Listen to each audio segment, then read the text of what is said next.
நடந்த ஒரு சம்பவம். ஒரு பெரிய தாசில்தார் மாதிரி ஒரு போஸ்ட்டில் ஒருத்தர் இருந்திருக்கார். ஒரு மகன் கல்யாணமாகி மருமக வீட்டுக்கு வந்திருக்கு. இவர் ரிட்டையர்ட் ஆகிட்டார்.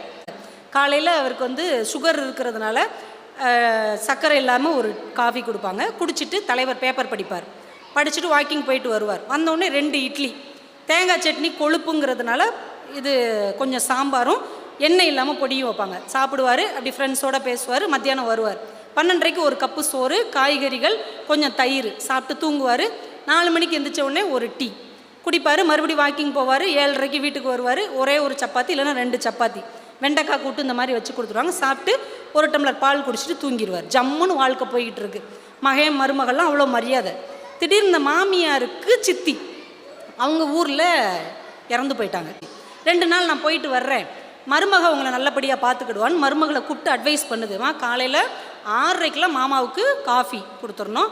அப்புறம் ஒரு 7-8 மணிக்கு 2 இட்லி, மத்தியானம் 12:30க்கெலாம் நல்ல விதை இல்லாமல் குழைவா சோறு, ஏதாவது ஒரு குழம்பு, வத்த குழம்பு கொடுத்தா கூட சாப்பிட்ருவார். கொஞ்சம் தயிர், அவ்வளோதான். ஊறுகாய் எடுத்து வச்சிரு. சாயந்தரம் ஒரு காஃபி குடிச்சிட்டு போயிடுவார்.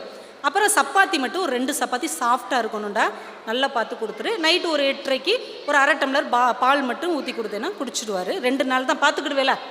நான் பார்த்துக்கிறேன், ஏன் டோன்ட் வரி, நான் பார்த்துக்கிறேன், போங்க.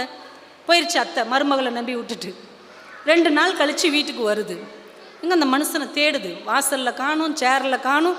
உள்ளே போனால் பெட்ரூமில் அப்படி பரிதாபமாக சுருண்டு படுத்து கிடக்குறேன். என்னடா அப்படின்னு பார்க்குது. டேபிளில் இட்லி காஞ்சி போய் இருக்குது, சப்பாத்தி வரட்டி மாதிரி கிடக்குது, கொஞ்சம் சோறு விதையாக கிடக்குது.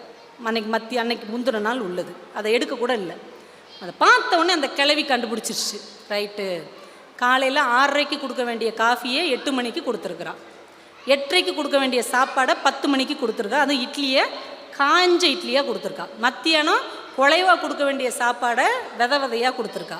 சாயந்தரம் சப்பாத்தியை வரட்டி மாதிரி கொடுத்துருக்கா. இந்த மனுஷன் நம்மகிட்ட பேசுகிற மாதிரியே ஏதோ ஒன்று சவுண்டாக பேசிட்டார். இப்போ பதிலுக்கு திட்டான்.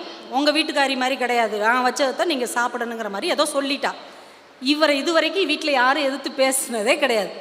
மனுஷன் தாங்க முடியல, சுருண்டு படுத்துட்டார். மெதுவாக அவரை தட்டி எழுப்பி அப்படி கண்ணு கலங்கி பார்க்குறாரு. மனைவியை பார்த்தோன்னே வந்துட்டியா அப்படின்னு கேட்குறாரு.